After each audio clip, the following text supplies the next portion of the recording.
नमस्कार दोस्तों, स्वागत है आपका हमारे चैनल अमृत कथा पर, जहां हम भगवान श्री कृष्ण की अनोखी और रहस्यमय कथाओं को जीवंत करते हैं। आज हम एक ऐसी कहानी लेकर आए हैं जो आपने शायद ही कभी सुनी होगी, लेकिन ये महाभारत काल की एक प्रचलित कथा है जो कृष्ण की बुद्धिमता, न्याय और चमत्कारों से भरी हुई है। क्या आप जानते हैं कि एक बार कृष्ण पर खुद चोरी का आरोप लगा था? जी हाँ, और वो भी एक ऐसे अनमोल रत्न की चोरी का जो हर रोज सोना पैदा करता था। लेकिन क्या हुआ जब कृष्ण ने उस रहस्य को सुलझाने का फैसला किया? क्या वो निर्दोष साबित हो पाए या फिर कोई बड़ा राज खुला? दोस्तों, अगर आप इस कहानी के अंत तक हमारे साथ बने रहेंगे तो आपको पता चलेगा कि कैसे एक साधारण सी घटना ने देवताओं, राक्षसों और मनुष्यों के बीच एक बड़ा युद्ध टाल दिया। तो चलिए, बिना देर किए शुरू करते हैं ये रोमांचक यात्रा। और याद रखिए, हर मोड़ पर एक नया ट्विस्ट इंतजार कर रहा है। द्वारका नगरी, जहां भगवान श्री कृष्ण राज करते थे, वहां सब कुछ शांत और समृद्ध था। कृष्ण की लीला हर तरफ फैली हुई थी, लेकिन एक दिन अचानक एक घटना ने पूरे राज्य को हिला दिया। बात शुरू होती है सत्यजित नाम के एक यादव से। सत्यजित सूर्य भगवान का बड़ा भक्त था। वो हर रोज सूर्य की पूजा करता और उसकी भक्ति से प्रसन्न होकर सूर्य देव ने उसे एक अनमोल उपहार दिया, स्यमंतक मणि। ये मणि कोई साधारण रत्न नहीं थी दोस्तों, ये हर रोज 8 भार सोना पैदा करती थी। सत्यजित इस मणि को अपने गले में पहनता और उसकी चमक से पूरी द्वारका रोशन हो जाती। लेकिन जहां धन होता है वहां लालच भी आ जाता है। सत्यजित का भाई प्रसन्न था, लेकिन जल्द ही इस मणि की वजह से मुसीबतें शुरू हो गईं। एक दिन सत्यजित का भाई, जिसका नाम था प्रसेन, वो जंगल में शिकार करने गया। उसने स्यमंतक मणि पहन रखी थी क्योंकि सत्यजित ने उसे दी थी। लेकिन जंगल में क्या हुआ? प्रसेन गायब हो गया। न उसका पता चला, न मणि का। पूरे द्वारका में हड़कंप मच गया। लोग कानाफूसी करने लगे कि शायद किसी ने उसे मारकर मणि चुरा ली है। और सबसे ज्यादा शक किस पर पड़ा? जी हाँ, भगवान श्री कृष्ण पर। क्यों? क्योंकि कृष्ण ने एक बार मजाक में कहा था कि सत्यजित को ये मणि राज्य की भलाई के लिए दान कर देनी चाहिए। बस इसी बात से सत्यजित ने सोचा कि कृष्ण ने ही प्रसेन को मारकर मणि हथिया ली है। सत्यजित ने पूरे शहर में ये अफवाह फैला दी कि कृष्ण चोर हैं। कल्पना कीजिए दोस्तों, भगवान पर चोरी का आरोप। लेकिन कृष्ण तो लीला करने वाले हैं। उन्होंने चुपचाप ये सब सहा नहीं। उन्होंने फैसला किया कि वे खुद इस रहस्य को सुलझाएंगे, ताकि उनका नाम साफ हो और सच्चाई सामने आए। क्या आप सोच रहे हैं कि आगे क्या होगा? रुकिए, कहानी अभी शुरू हुई है। कृष्ण ने अपने कुछ साथियों को इकट्ठा किया और जंगल की ओर निकल पड़े, जहां प्रसेन आखिरी बार देखा गया था। वे घने जंगलों में घूमते रहे, पेड़ पौधों के बीच खोजते रहे। अचानक उन्हें कुछ निशान मिले, खून के धब्बे और घोड़े के पैरों के निशान। आगे बढ़ते हुए उन्होंने एक भयानक दृश्य देखा। प्रसेन का शव पड़ा था और उसके पास एक शेर का पदचिह्न। हाँ दोस्तों, प्रसेन को एक शेर ने मार डाला था। लेकिन मणि कहाँ थी? शेर ने उसे खाया तो नहीं? नहीं, शेर के पदचिह्नों का पीछा करते हुए कृष्ण आगे बढ़े। थोड़ी दूर पर शेर का भी शव मिला, जो किसी और जानवर से लड़कर मारा गया था। और उसके पदचिह्न, वे एक विशालकाय भालू के थे। अब रहस्य और गहरा हो गया।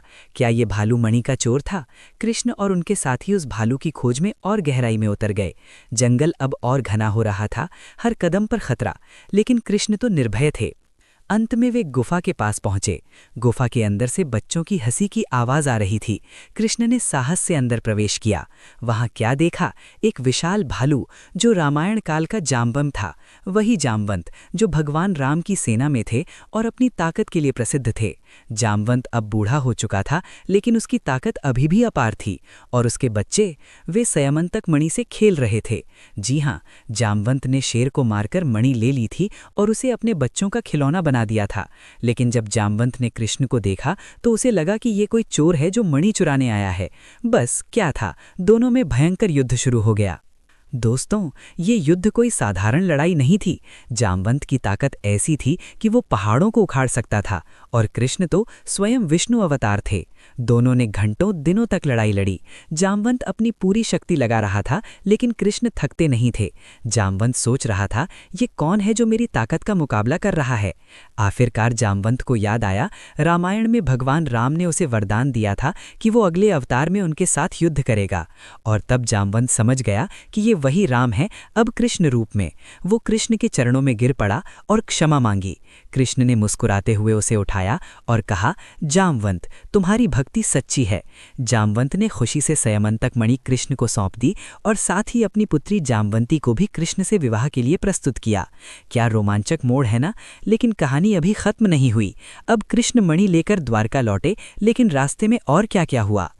द्वारका पहुंचकर कृष्ण ने सत्यजित को बुलाया और पूरी घटना बताई। सत्यजित को अपनी गलती का एहसास हुआ। वो शर्मिंदा हो गया कि उसने भगवान पर आरोप लगाया। उसने कृष्ण से क्षमा मांगी और मणि वापस ले ली। लेकिन कृष्ण ने कहा, ये मणि अब राज्य की संपत्ति होनी चाहिए ताकि सबकी भलाई हो। सत्यजित ने सहमति दी, लेकिन उसके मन में अब एक नया डर था। वो सोचता था कि कृष्ण अब उससे बदला लेंगे। इसलिए उसने अपनी पुत्री सत्यभामा को कृष्ण से विवाह करने का फैसला किया ताकि रिश्ता मजबूत हो। सत्यभामा, जो कृष्ण की एक प्रमुख पत्नी बनी, उनकी सुंदरता और बुद्धि के लिए जानी जाती हैं। लेकिन दोस्तों, क्या ये शादी आसान थी? नहीं, क्योंकि सत्यभामा के अन्य सूटर्स भी थे, जैसे शतधन्वा। लेकिन कृष्ण की लीला में सब कुछ सुलझ गया। अब सुनिए कहानी का एक और ट्विस्ट। सत्यजित की मौत हो गई, और कैसे? शतधन्वा नाम के एक व्यक्ति ने उसे मारकर स्यमंतक मणि चुरा ली। शतधन्वा भाग गया और कृष्ण को फिर से आरोप लगा, लेकिन इस बार कृष्ण और बलराम ने मिलकर उसका पीछा किया। शतधन्वा ने मणि अक्रूर को दे दी और खुद मारा गया। अक्रूर, जो कृष्ण के चाचा थे, उन्होंने मणि छिपा ली। कृष्ण को सब पता था, लेकिन उन्होंने चुप रहना बेहतर समझा, क्योंकि अक्रूर एक अच्छे व्यक्ति थे और मणि से मिलने वाला सोना राज्य की मदद के लिए इस्तेमाल कर रहे थे। लेकिन जब जरूरत पड़ी, कृष्ण ने अक्रूर से मणि मांगी और सबको सच्चाई बताई। इस तरह स्यमंतक मणि की कथा ने दिखाया कि कैसे कृष्ण ने धैर्य, बुद्धि और शक्ति से हर समस्या सुलझाई। दोस्तों, इस कहानी से हमें क्या सीख मिलती है?